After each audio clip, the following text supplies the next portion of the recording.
Hey everyone, Dark Barbarian here.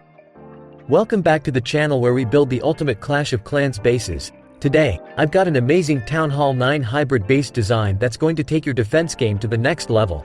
We'll break down all the key features and explain why each building is placed where it is. Make sure to stick around for the base analysis to understand your defenses. Don't forget to hit that like button and subscribe for more epic base designs.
Now, let's dive into the base analysis.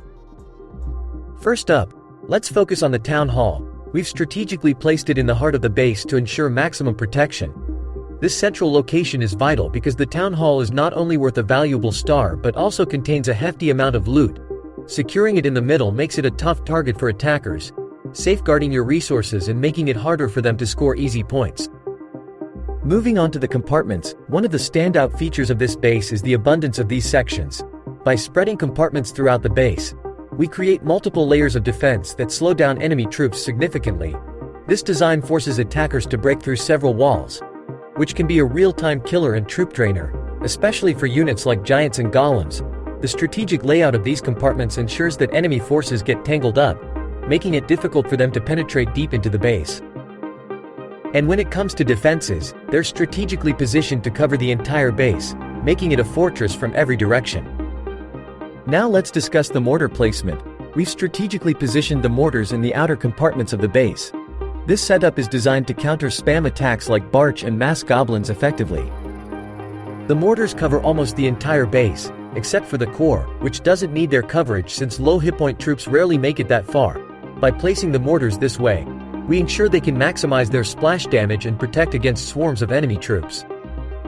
Let's examine the wizard tower placements. These towers are our primary splash damage defense against both ground and air troops at TownHall 9. We've strategically positioned them in separate compartments to prevent all of them from being taken out simultaneously by lightning spells.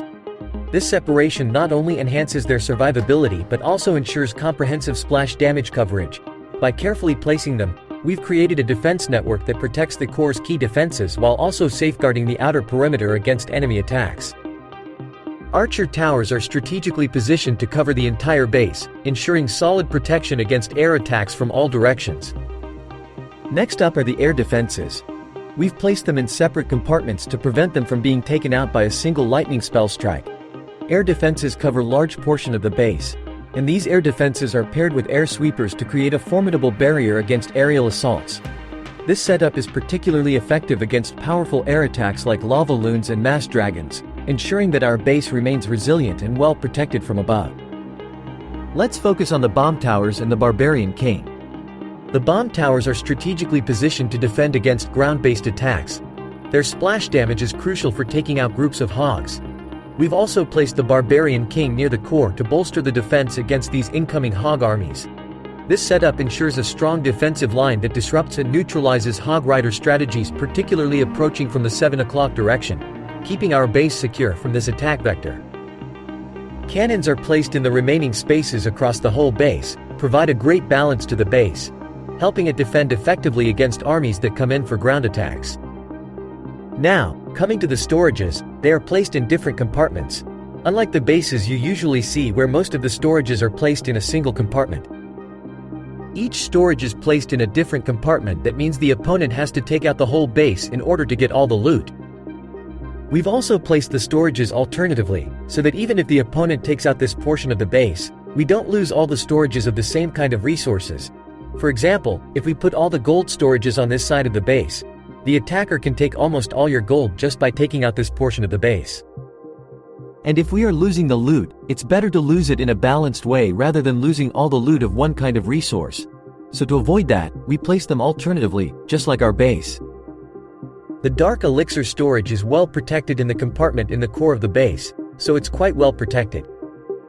Now coming to the placement of the traps, after observation of so many attacks on this base, spring traps and giant bombs are strategically placed according to the pathing of defense, attacking troops like hogs and giants, which helps in making this base stronger against ground attacks. Seeking air mines and air bombs are placed to help the air defenses in taking out air troops such as balloons, dragons, baby dragons, and lava hounds. We have placed those bombs out there so that they can take out the wall breakers, which can potentially ruin attackers' funnel, as the troops wouldn't be able to go inside the base and they'll end up going for the outer trash buildings, which will end up ruining the attack. Now coming to the outer buildings, you can customize where you want to put them according to your choice.